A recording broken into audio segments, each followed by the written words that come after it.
ChatGPT നിങ്ങളുടെ photo upload ചെയ്തിട്ട് ഇതേപോലത്തെ ട്രെൻഡിങ് ഇമേജ് ക്രിയേറ്റ് ചെയ്യുന്നുണ്ടെങ്കിൽ ഈ 4 ഓപ്ഷൻസ് ഓഫ് ആക്കിയില്ലെങ്കിൽ നിങ്ങൾക്ക് പണി കിട്ടും. ഞാൻ ഉൾപ്പെടെ ഒരുപാട് പേര് ഇതേപോലെ ChatGPT നമ്മുടെ ഫോട്ടോ അപ്ലോഡ് ചെയ്തിട്ട് ഇതേപോലെ കിട്ടുന്ന ഇമേജസ് ഒക്കെ ക്രിയേറ്റ് ചെയ്യുന്നുണ്ട്. സംഭവം അടിപൊളിയാണ്, പക്ഷേ കുറച്ച് ഓപ്ഷൻസ് നിങ്ങൾ ഓഫ് ആക്കിയേക്കണം. ഇതിൽ ആദ്യത്തെ ഓപ്ഷന് വേണ്ടി നിങ്ങൾ നേരെ ChatGPT ഓപ്പൺ ചെയ്യുക. നിങ്ങളുടെ അക്കൗണ്ട് ക്ലിക്ക് ചെയ്ത് കഴിഞ്ഞാൽ ഇവിടെ ഡേറ്റ കൺട്രോൾസ് എന്ന ഓപ്ഷൻ കാണാൻ പറ്റും. ഇവിടെ improve the model for every one എന്ന ഓപ്ഷൻ ഉണ്ട്. അത് എപ്പോഴും എനേബിൾഡ് ആയിരിക്കും.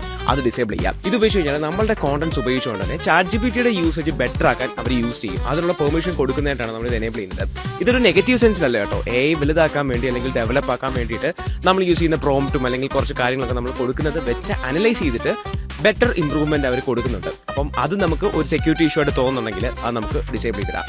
രണ്ടാമത്തെ ഓപ്ഷൻ ഇതിന് തൊട്ട് താഴത്തുള്ള ഓപ്ഷനാണ് ഇൻക്ലൂഡ് യുവർ ഓഡിയോ റെക്കോർഡിംഗ്സ്. അതും അതിന് തൊട്ട് താഴത്തുള്ള ഇൻക്ലൂഡ് യുവർ വീഡിയോ റെക്കോർഡിംഗ്സും നിങ്ങൾ ഡിസേബിൾ ചെയ്തിടണം. ഇത് എനേബിൾ ചെയ്ത് കഴിഞ്ഞാൽ നമ്മളുടെ വോയിസും അതേപോലെ തന്നെ നമ്മളുടെ വീഡിയോയും AI ട്രെയിൻ ചെയ്യാൻ ഉപയോഗിക്കുന്നതായിരിക്കും. ദ വെരി നെക്സ്റ്റ് സെറ്റിംഗ്സ് പറയുന്നതിന് മുന്നേ പേജ് ആദ്യമായിട്ട് കാണുന്നവരെ പെട്ടെന്ന് ഫോളോ ചെയ്തു. ഇതിന്റെ യൂസ്ഫുൾ കണ്ടന്റ്സ് ആണ് നിങ്ങൾക്ക് വേണ്ടി ഡെയിലി കൊണ്ടുവരുന്നത്. ഇതിനുവേണ്ടി നമ്മുടെ അക്കൗണ്ട് ക്ലിക്ക് ചെയ്തതിന് ശേഷം ഇവിടെ സെക്യൂരിറ്റി എന്ന് പറഞ്ഞ ഓപ്ഷൻ കാണാൻ പറ്റും. ഇവിടെ മൾട്ടി ഫാക്ടർ ഓതന്റിക്കേഷൻ എന്ന് പറഞ്ഞ ഓപ്ഷൻ നിങ്ങൾ എനേബിൾ ചെയ്തിടുക. എനേബിൾ ചെയ്തിട്ട് കഴിഞ്ഞാൽ നമ്മൾ ChatGPTയിൽ ലോഗിൻ ചെയ്യുന്ന സമയത്ത് ഒരു എക്സ്ട്രാ പ്രൊട്ടക്ഷൻ വരും. കാര്യം ഇപ്പോൾ നമുക്കറിയാവുന്ന ഒരുപാട് കാര്യങ്ങൾ നമ്മൾ ChatGPT എടുത്ത് പറയുന്നുണ്ട്. മേ ബി അത് വേറൊരാൾ ആക്സസ് ചെയ്ത് കഴിഞ്ഞാൽ നമുക്ക് ബുദ്ധിമുട്ട് വരാൻ സാധ്യതയുണ്ട്. അപ്പോൾ ഞാൻ പറഞ്ഞു വരുന്നത് നിങ്ങൾ ChatGPTയിൽ ഇതേപോലെ ഇമേജസ് അപ്ലോഡ് ചെയ്തിട്ട് ഇമേജ് ക്രിയേറ്റ് ചെയ്യേണ്ടതെന്നല്ല. ഇതിലത്തെ കുറച്ച് ഓപ്ഷൻസ് ഒക്കെ ഓഫ് ആക്കി വെച്ച് കഴിഞ്ഞാൽ നമ്മുടെ ഡേറ്റ ഇവർ ട്രെയിൻ ചെയ്യാൻ യൂസ് ചെയ്യുന്നുള്ള ഒരു ടെൻഷൻ നമുക്ക് അവോയ്ഡ് ചെയ്യാൻ പറ്റും. ഏതായാലും വീഡിയോ യൂസ്ഫുൾ ആയെങ്കിൽ മാക്സിമം ആൾക്കാർക്ക് എത്തിച്ചു കൊടുക്കാം. അടിപൊളിയല്ലേ? ഫോളോ ചെയ്താൽ ഇനിയും കിട്ടും അടിപൊളി കണ്ടന്റ്സ്.